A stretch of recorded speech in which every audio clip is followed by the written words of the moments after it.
We awaken to the hum of machines. Your coffee machine brings you life with a growl as the hiss of night-dampened lights fizz through your brain, and someone puts the kettle on and that rumble can make you crack. But your phone rings and the TV begins to tell stories, but it's time for work. So turn on that computer. It's cacophony of clicks and clacks making a mess of those thoughts, but it's fine because you're gonna relax with your robot massager as soon as you're done. And there it is. Peace. But hold it a sec. Better just check that your dog's new toy's on its way, and yes it is. All is in order. We have peace and can sleep now. So take out that phone. No more ringtones. Instead put on that podcast. Best way to switch off. People answering questions that I didn't ask. This is the life.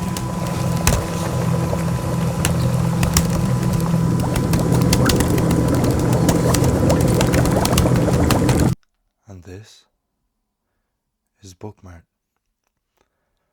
a world of silence, a labyrinth of awe, a haven to simply be, a place where the child inside is bursting to be let free. At least, that's how I see it, and I think its owners may agree.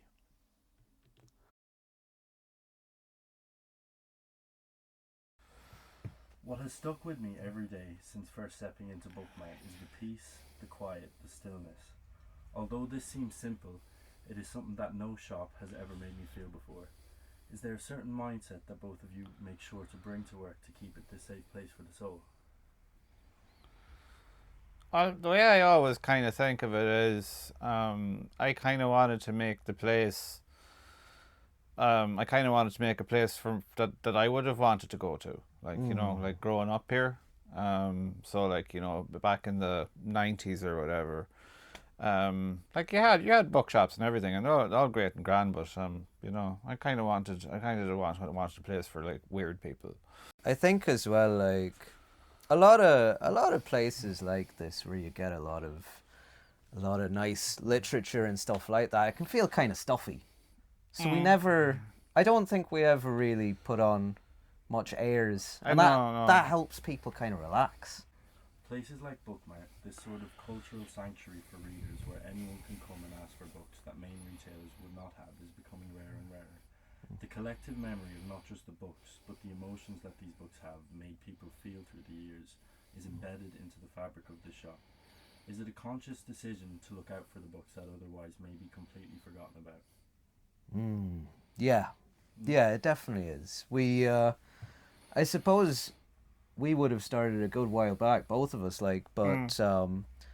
but we were always reading. I suppose I was always reading at least things that wouldn't exactly be the best sellers or that kind of thing. I was always into books that were like, from 100 or so years ago. Do you know what I mean? Like rather than whatever was happening at the moment. I don't know. I think I just kind of remember a time like in the night. Like I like going into shops as physical spaces. I'm the end of Generation X, so I have both a old fashioned and a modern childhood, if you know what I mean. I remember a time when some books were quite hard to get.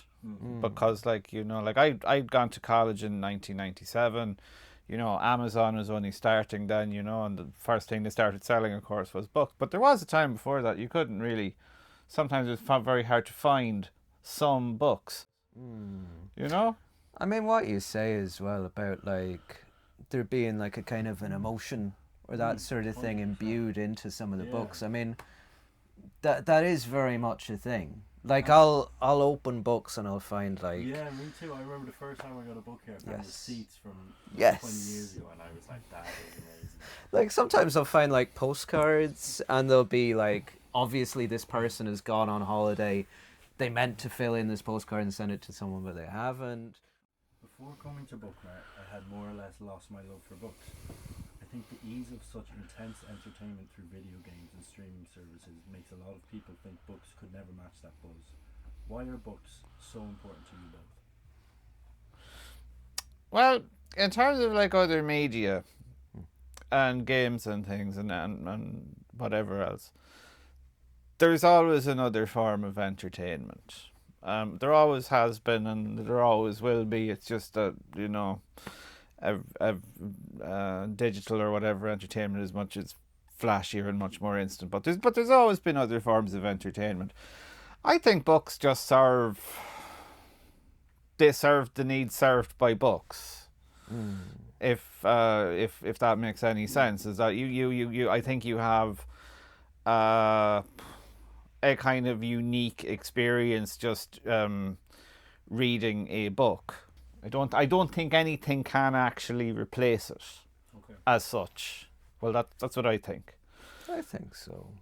There's like when you read a book, it kind of goes both ways, but like there's room for you, right? Like you're essentially telling a lot of the story. If it's a novel, you're essentially providing all of the visual information. You know, you're figuring out what the voices of the characters are. You know what I mean? You're interpreting, and there's so much room left for the reader in that, and that doesn't exist in any other real format. Maybe music, you know. Yeah. But then as well, like, I think sometimes people don't read because, like, reading, it kind of encourages you to find a kind of silence, right? Like, because of the concentration that you might need in order to understand what you're reading or to keep following something.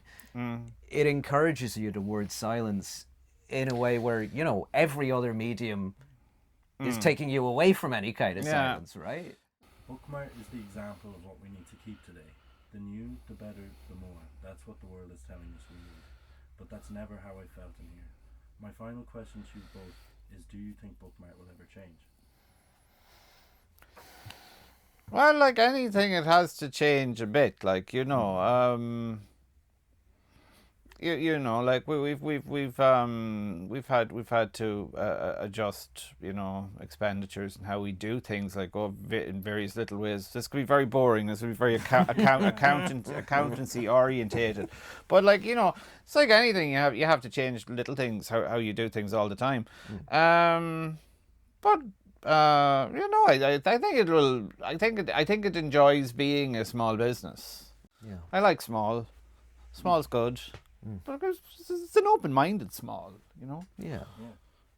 I mean, the only thing that I would change is if we could push that wall back about, like, another 10 meters or so and have, like, shelves going all the way up there, then we'd be able to fill all of that pretty much immediately. Yeah, no, we'd like a bit more room, but in terms of business plan, you know, it's a small business. Yeah.